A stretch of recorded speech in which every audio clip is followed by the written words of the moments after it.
the top line is the main budget non-interest spending, and the bottom line is the revenue. So you can see that it's getting thinner. It's getting thinner. So what does that mean? It means, this is what it actually translates to. Debt servicing costs have been the fastest growing expenditure on our budget list, right? And this is not necessarily to say we mustn't pay our debt services, right? We have to pay our debt servicing costs, but it's just to give you a view of actually what's happening when that hippo's mouth is supposedly increasing. It just means a larger share of expenditure is going where? To debt servicing costs. And so there you see that goods and services and compensation of employees, there you see it. So CPI inflation is here. So this would be the real increase. When you look on the side of the graph, this would be the real increase in how much we're actually spending on that. So we argue that over the last 5 years, there's been austerity in South Africa. There's been multiple indicators besides this non-interest, the first one being the non-interest expenditure change, right? And I'm hoping that we've already gone through the definition of austerity, but I'll just repeat it to say that austerity is budget cuts or regressive taxes, which means taxes that disproportionately impact the poor. And importantly, it has to be during a period of low growth, right? And the reason being to solve debt or growth issues. And this is an important distinction, because fiscal consolidation in a period of growth is fiscal consolidation. But if there's fiscal consolidation during a period of no growth, right, then it's austerity. And that's a very important distinction to make, because government says that there's no austerity because the total debt is increasing. And that is the incorrect definition. That is not what austerity is defined as. And it's important that we challenge that because our ministers are basically rewriting economics in its entirety. And so it is a false definition to give, to say that if debt to GDP is increasing, therefore there's no austerity. Because austerity is defined, like I said, by budget cuts or regressive taxes during a period of low growth to resolve debt and economic growth issues, which is all that's happening in South Africa currently, right? So between 2016-17 and 2018-19, the increase in average non-expenditure, right, was below population growth, which means per person spend in South Africa has been declining over the period. And that's very important, because one of the indicators of austerity is budget expenditure that is not keeping up with the need, right? The expected increase over time. What we also see is that there was a VAT increase from 14 to 15% in April of 2018, which is of course a regressive measure, right? It's a regressive tax measure because it disproportionately impacts those with low incomes. It reduces their disposable income. And interestingly, there's this big talk now about let's invest in infrastructure. But actually, when you look at South Africa over the last couple of years, you'll see that the public sector investment in the nation's infrastructure slowed down for consecutive years, right? 2017 and 2018. And this is also another important context that we must consider. Why is it now that infrastructure spend is more important than it was in 2017, 2018? Why was it not a priority then? Why is it now all of a sudden a recovery instrument, right? So the inconsistencies in the rationale have to be challenged and explored, and National Treasury has to explain to us. I mean, if someone asked me, maybe I might have a different answer about what sort of infrastructure we might need. But the point of the matter is this change, this switch from like reducing investment to now increasing or supposedly increasing investment in the current period. And in health, what we've seen is that even though the public sector services 83% of the population, spending per uninsured person has only increased by 1.7% on average. And so this is just like 0.1% over population growth. So it's barely growing. And importantly, we have to understand that in health, for example, the medical price inflation is higher than normal inflation. So in fact, it's probably in real terms reducing. And learner spend as well is another area that is concerning because it's fallen by 8% in real terms between 2010 and 2017. And later on in the slides, I'll go into what's happening going forward. But basically, we've been systematically underfunding or reducing funding in these key areas. Yet we say these are priority areas. In the NDP, the latest review, it's all about education. It's all about human capital. Yet at the same time, these are the trends we're seeing. All right, and then National Treasury explicitly said to us last year and the year before that they were going to reduce the budget by 5, 6, and 7% in the following years. So there was a clear indication that there was austerity going forward, and in fact, an accelerated austerity than we had seen before. So that's where we were. And the reason why I start with that context is because we have to understand that going into our rescue package, there was already a logic of austerity. So it's almost like we couldn't expect grand ideas because we know what kind of national treasury we had. We know what kind of national treasury, what they were trying to achieve over the years. And so in a way, it's sort of expected that even though 500 billion was promised, there was a lot of smoke and mirrors because effectively in real terms or real money that was pumped in by National Treasury was about 1%, right? And so that's also an important context because we've got this grand idea of 500 billion. And even though, okay, let's say the 500 billion was actually 500 billion, when we did an assessment in February this year, just before the SONA, we basically realized, sorry, let me, sorry about that. Those are my younger siblings making a noise in the background.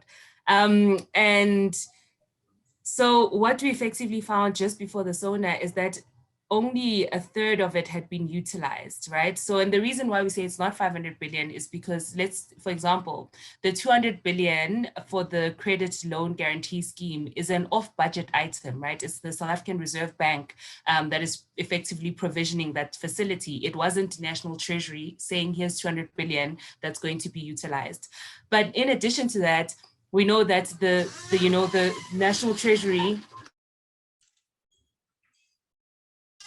so we know that the National Treasury,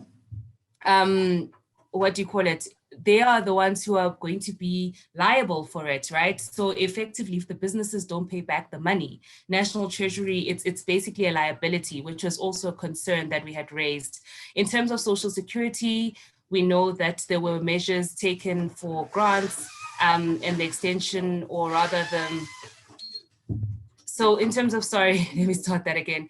In terms of social grants, we do know that there was a caregiver grant that was provided and then subsequently ended. And the reason why I call it a caregiver grant is because it was per caregiver, it wasn't per child. And that's very important to distinguish, because if the child grant was extended to all the children, would have seen a very different picture in terms of outcomes of poverty and so forth. Or rather what families, went through during the period. We also saw the introduction of the 350 grant, which now civil society is calling for it to be extended into a universal basic income grant. And that is very significant and something that should be taken seriously. And we know that 350 Rand is not enough, right? It falls below the food poverty line of 585 Rand. So what does 350 Rand do? So also another important area to consider. And wage relief, also another area that was utilized. So you'll see there on this little part, the used part. That's what happened. And tax relief was provided to businesses, although of course there has to be an assessment of who got the tax relief. Was it small businesses? Was it large businesses? Who was able to actually, be able to get this relief? Although important to note that it was more deferral. So it wasn't that they don't get to pay tax. It was that it would be deferred into a longer period. In terms of municipalities, that's where it gets tricky, because we know that 20 billion was allocated to municipalities, but because we do not have real life tracking of how municipalities spend money, we actually, at the point which we did this assessment, we could only track about 0.2 billion of the 20 billion that had been allocated. And in terms of health as well, we could locate about 12.5 billion, but of course there's a lot of anecdotal evidence around, issues in that area, and obviously corruption across board being a key thing to consider and to be taken seriously. So overall, the 500 billion that never was, didn't materialize to begin, like in the ways that it should have. And in fact, we argue that there'll be no recovery without rescue. We needed rescue, we still need rescue. The pandemic is not over, and a third wave could be on the horizon. And our government basically has said they've got no intention of providing further relief. And so that's something as well that is concerning going forward. But basically to say that we need to rescue still, we need to rescue, households. We just saw those statistics around KZN and the Cape that 46% of households were going hungry during this period. And I think that has to be taken seriously because it means we're on the verge of a humanitarian crisis in the absence of rescue measures, even though our government has decided that we're now in recovery phase. So coming to budget 2021. So what does our government do now that this 500 billion hasn't been utilized, now that they haven't rescued the economy or households or businesses sufficiently? What do? They come back to us with the budget of austerity, and one that entrenches neoliberalism in a very real way. Our government has effectively said, we are going to remove ourselves, and stop crowding out private sector. And we hope that by removing ourselves, private sector will step in. And that's where we are, where government is saying we will not continue with our constitutional obligations to deliver what we have promised. In fact, we're going to be cutting across board the budget, despite the current circumstance that we're in. And at the same time, they've said, we're going to cut the budget, we don't have money. But at the same time, we're also going to reduce taxes for corporates as a proposal, which doesn't make sense. It's inconsistent. Of course, how state money exists, is very complicated. But at the same time, I think it's worthwhile to challenge Treasury on its own logic, which is to say, we need money, we don't have money, yet at the same time, we're going to reduce this, corporate income taxes, which does not make sense. And so this is where we are in this budget that is, neoliberal capitalistic economic model and entrenches it further. And so the Budget Justice Coalition called for this budget to be rejected because we believed that it was one that would harm the economy, that would harm people, and really was not or could not be compared to what the constitutional obligations were. But of course, we did not get that. But I just have this quote here. It's from a paper I wrote, The Cost Austerity Lessons for South Africa. And just to, again, remind everyone, right? Austerity policies have been part of a neoliberal toolkit, which is characterized by stabilization. We are in that moment now.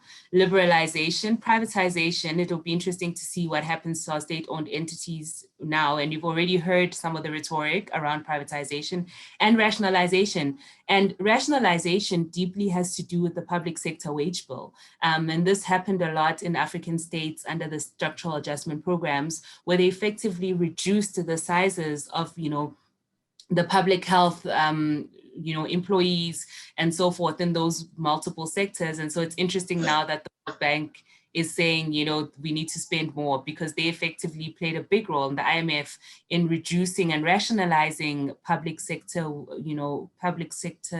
sectors across the African continent. And in this paradigm, the free market is seen to be the most efficient allocator of resources. And that's what we're seeing currently with the whole proposal of private-public partnerships, blended public finance models, and our infrastructure or private sector-led infrastructure program. And so it's all about states reducing or eliminating their redistributive taxation, and deficit spending, controls on international exchange. Of course, we might not have all of these, but just to give you context of what austerity does. So yeah, austerity's neoliberal dreams come true, and I think we've already covered that. And just to say, the private sector-led growth and infrastructure strategy, goes back on what is the role of the state. It is important these days, I like to say to people, we think we're debating policies, but actually what we're debating is the role of the state. If your sense of what the role of the state is very narrow, then you will obviously think it is impossible for the state to deliver on many things, right? So if your notions of the role of the state are neoliberal, and you feel like a small state is ideal, then of course your policy prescriptions are going to replicate that. And so it's also important that we do not, throw out those ideological debates. They are important. Policy is ideological. And so in this current context, our government is saying, look, we want to attract private sector and we're going to enable private sector to operate. So what we're going to do is we're going to take the risk for private sector, right? So we're going to use South African money, South African people's money. I don't like to call it taxpayer money anymore because people then think there's a certain group of taxpayers, but it's South African people's money, or people living in South Africa's money. And we're going to de-risk, investment by private sector. But the thing is, de-risking means that these projects are going to be liabilities on the public purse. So if the companies default or don't make profits, I mean, look at the Gautrain, it means that the government is going to have to pick up that slack. And so it's problematic because traditionally public-private partnerships, by definition, were meant to benefit both parties, right? In a different way from what we're seeing now, because what has happened over time is that public-private partnerships benefit private sector only, really, because when they make a profit, government is not necessarily going to get an in on that profit per se in the way that we think. So that's also very concerning in terms of this proposal, because I don't think there's been substantive critique of that. But also important to note that Minister Tito Mboweni said that he wants user pay principles. And so what does that look like in a country where more than half the population lives below the upper bound poverty line? Can we afford to pay for a Gautrain? We can't, and that's why the Gautrain is not making profit. What does it mean when we say people, have to pay for services when unemployment is so high, when poverty is so high? And so it's inconsistent again, the vision of what they're trying to do. But again, it goes to this issue of private sector provisioning goods. There are goods that the public sector must provide, and they cannot be provided through the private sector. It just does not work. But again, it's deepening austerity. They've cut budgets for most of us. And I said earlier that what's happening is that they've given tax breaks and so forth to the wealthy. There's higher rebates for people who are wealthier, of course, because those are people who can afford, or middle, even upper middle, I'd say, class and above. People can afford medical aid. People can afford, provident funds. People rebates anyway from those services are the ones who benefit from it, whereas majority of the population can't. Let's say, so I just want to show you this graph here. This is what's happening to spend per person in South Africa. So you can see there, starts at 2012. So it increases, but like marginally, very little, right? And drops. It increases in 2015, 2016. And I think that's where you can begin to see the real drop over time, right? From there, 2015, 2016, you go all the way to 2018, 2019. The only reason it increases here is just because of COVID expenditure, right? That extra 36 billion on the budget, as a new expenditure makes it go up quite a bit. But you see over the next 3 years, what's going to happen. We're going to be spending in 2022, less on per person than what we spent in 2012, 2013. That's what's going to happen over the next 3 years.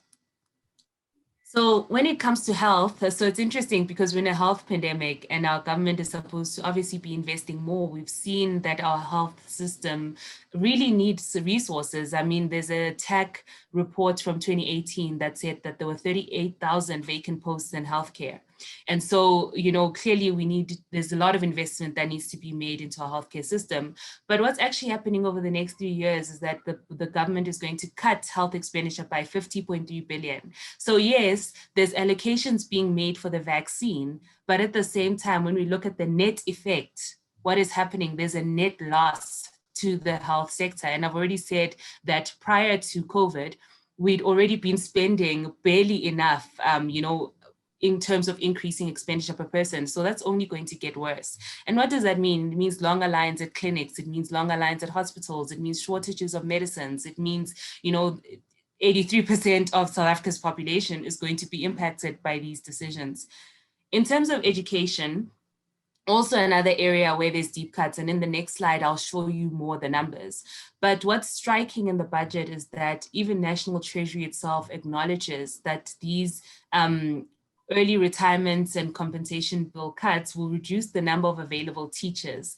This, coupled with the rising number of learners, implies larger class sizes, especially in no-fee schools, which is expected to negatively affect learning outcomes.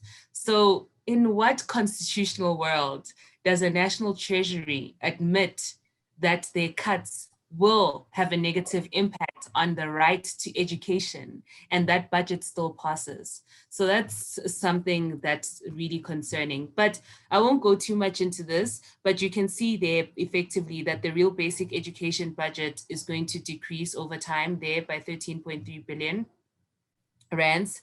And that's an annual rate of negative 5.1%, right? So per learner spend is going to decrease by negative 8.6%, because you have to remember population growth as well considered.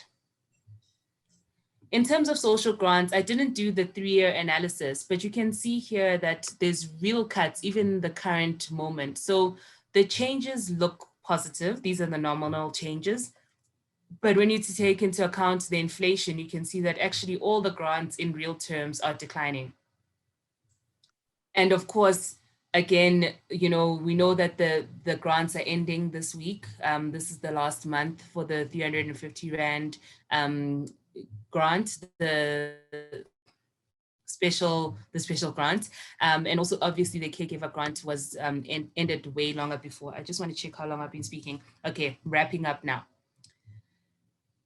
And so CCMA, I thought this would be an interesting case, one that I've been looking at about CCMA and the austerity cuts. So 100 million rather, budget cut in 2021, and over the next 3 years, there's supposed to be more cuts. But of course, CCMA has said in the past that they're already functioning with not enough budget to begin with.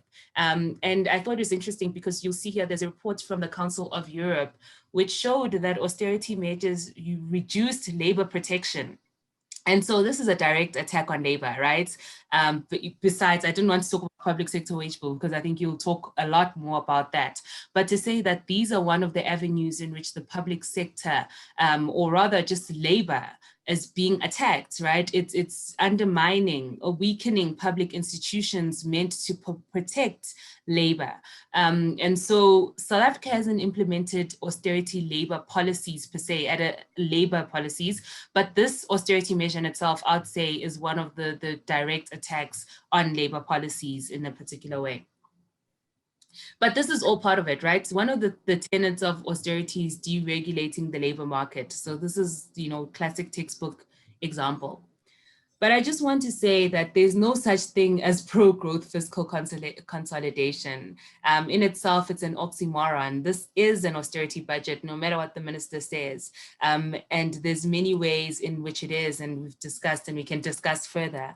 But the reason why I put this slide is because austerity is such a political decision, there's a reason why the minister feels so strongly that they have to back their decision, or rather to defend themselves against it being austerity, because we know that it's not just a technical process, it is a political process, it's a political decision that they've made. And so they feel strongly that they have to say it is not. But there's no consensus on debt globally about how much debt is too much debt. There's a lot of studies, and I'll share the slides. You can read them. The studies from the World Bank about the tipping point, which have been, discredited, but there's still no consensus on the issue. So it's not about debt to GDP. A lot of countries have debt to GDP higher than 100%. What it's really about is debt servicing costs. Can we afford to service our debt? And I hate household analogies, but in this case, I'll draw from your house bond. It's not about the total amount, right? Like, although that's determined by how much you earn, but in a national budget, that wouldn't be necessarily the thing. But to say that it's about, can you afford to pay it off over time? And that's what we need to be concerned about. So debt costs require growth, right? It needs economic growth. It needs, for us to be able to spend more to service our debt, it means we need to either reduce the cost of borrowing, or we need to grow rapidly to pay our debt, right? And so right now, I'd argue that South Africa's debt vulnerabilities are not that high. And in fact, we can service our debt, but what we desperately, desperately need is growth. In the South African context. As we know, we haven't been growing much. So our debt is largely in rands, which is a bonus, because then the South African Reserve Bank can do more to make borrowing cheaper. The South African Reserve Bank can just has more tools than another country might have. The current account and reserves, we have reserves in foreign currency, which are healthy, which can help us if needed. Obviously, the debt servicing costs are concerned in a context of no growth, right? That's a fundamental issue. And of course, COVID has disseminated our economy in many ways, and we'll probably be talking about how much scarring our economy has experienced over the last couple of months, for years, probably. Economists in 20 years' time will be writing about what was the actual economic impact of COVID on South Africa's economy. And, you know, the contingent liabilities, SOEs remain a key concern for many reasons, of course, including the risk of privatization. But those remain a key concern because there hasn't really been a proper strategy that has been communicated about how they plan on dealing with them. And I said to someone the other day, I said, it's so funny that in 2019, the reason why we needed austerity was because of Eskom. That is why we needed austerity. But Eskom has fallen off, right? Like in the subsequent budgets, it's like fallen off. But we know Eskom still has their debts, right?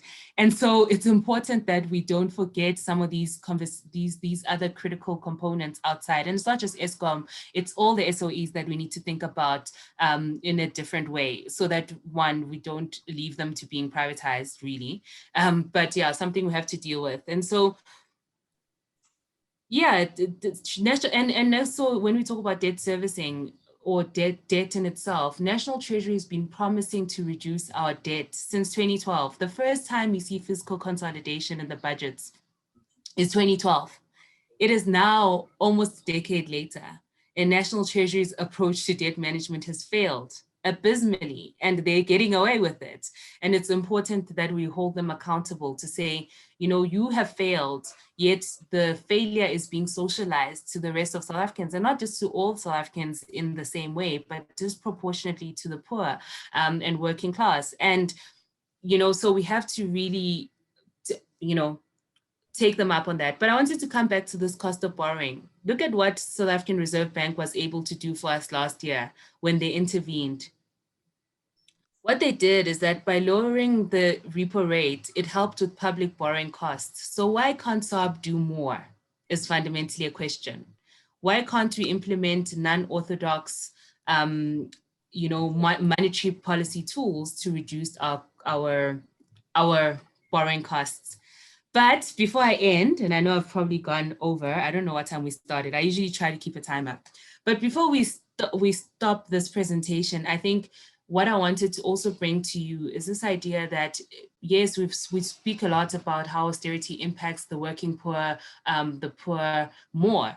But actually, austerity has also a very gendered impact on women. And it's something that we need to talk more about, because as we've seen during COVID, even though the productive sector, right, because there's a dichotomy between the household and the productive sector, which is, you know, I think shouldn't be there to begin with, because households are sites of production and households are sites of social reproduction, right? That's where labor is produced. That's how we are made. For Busi to become, you know, an economist, there is social reproductive work that occurred over time, over my lifetime, to make me who I am, right? And it's largely carried by women. And so what we've seen during this crisis is clearly that even when productive sectors stop functioning, reproductive work continues. Productive work in households has continued, and GDP cannot capture this, right? And what austerity does is that the social reproductive work of recreating labor, of so forth, women rely on social services more, right? Because by virtue of being, the ones who conduct the social reproductive work. And so in a way, neoliberalism assumes social reproductive work to be limitless and productive work within the household to be limitless. And I want to really end here to say that we are in a crisis of social reproduction and production in the household. As unemployment is increasing, we are going to experience a crisis, and austerity is only going to make it worse, and will continue to make it work, right? So austerity and fiscal policies, they hit the vulnerable the most, right? They hit women the most, who are overrepresented and most exposed by virtue of our current racial, capital, and patriarchal system, right? Which works that way. Capitalism is subsidized by women's labor. And I think the reason why I wanted to end here is because sometimes when we talk about these economic issues, there's a tendency to focus a lot on the productive sectors, on that kind of sphere. But to say that what happens when government isn't spending enough on health is that health work is absorbed in the household. So it's important that we link these macro policies to how they infiltrate down to the household, and that to actually also understand the crisis of austerity as a crisis that deeply impacts women in a very particular way. And obviously here on the slide, I've got the evidence from, from the financial crisis that showed that, the austerity measures that were implemented then really had detrimental impacts on women. And so, it's sort of ending on this idea that when we talk about fiscal policy in general and austerity in general, we have to consider it among racial lines, around gender lines, around, class dynamics, around all these intersectional lines, so that we're not having a conversation. And I've started off with the big conversation, but just to end and narrow it down to that particular group. That's the end of my presentation. And I welcome any questions.